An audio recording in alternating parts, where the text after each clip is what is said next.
A paz do Senhor, meus queridos irmãos, amigos, meus familiares. Eu quero aqui, em poucas palavras, em rápidas palavras, deixar para você uma meditação da palavra de Deus em Êxodo capítulo 3, versículo de número 7.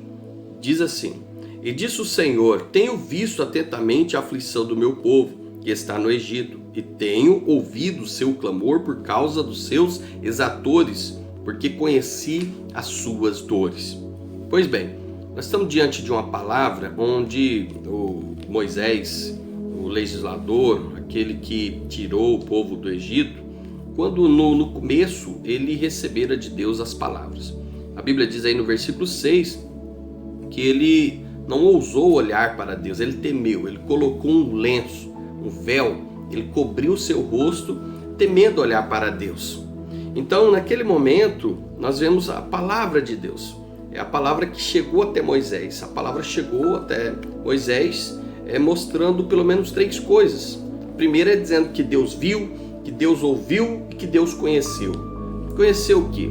Conheceu as aflições, viu as aflições e acompanhou as aflições que o seu povo, olha que maravilha, o povo às vezes sentindo solícitos, sentindo abandonado. Talvez você esteja assim também sentindo dessa forma em nosso país durante essa pandemia. Talvez você está sentindo que você está sozinho, parece que Deus não está nos vendo.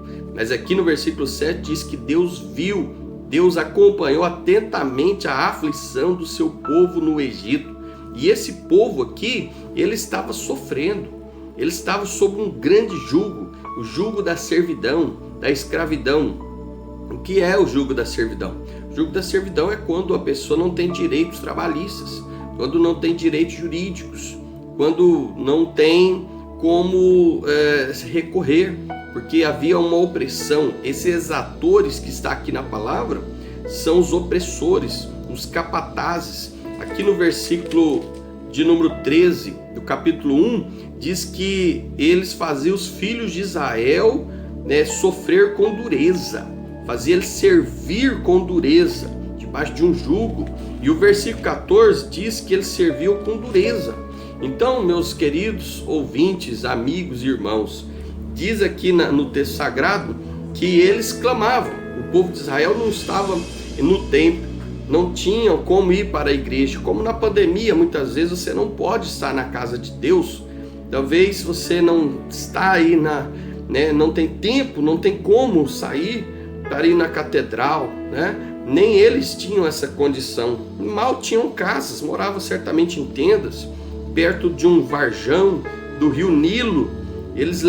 Ali diz que Miriam colocou Moisés, ainda criança, nas margens do rio, porque o rei havia dito que todo macho, todo menino do sexo masculino seria jogado no Nilo, não era para sobreviver.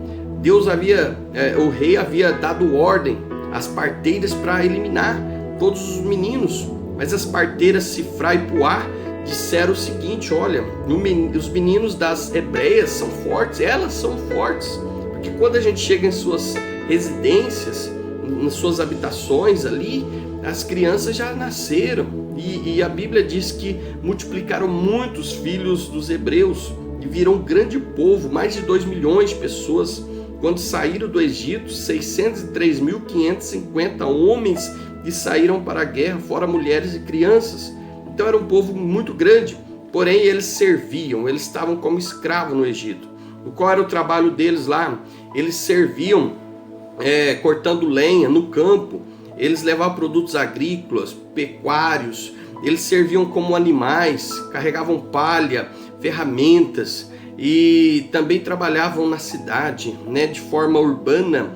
Eles massavam barros, faziam tijolos, faziam construções, catedrais, palácios do rei, estradas, pontes, tudo com recursos, o trabalho manufaturado ali do povo hebreu, sem ter hora atividade, sem ter horas trabalhistas, sem ter tempo ali certamente de almoçar e ter um almoço digno.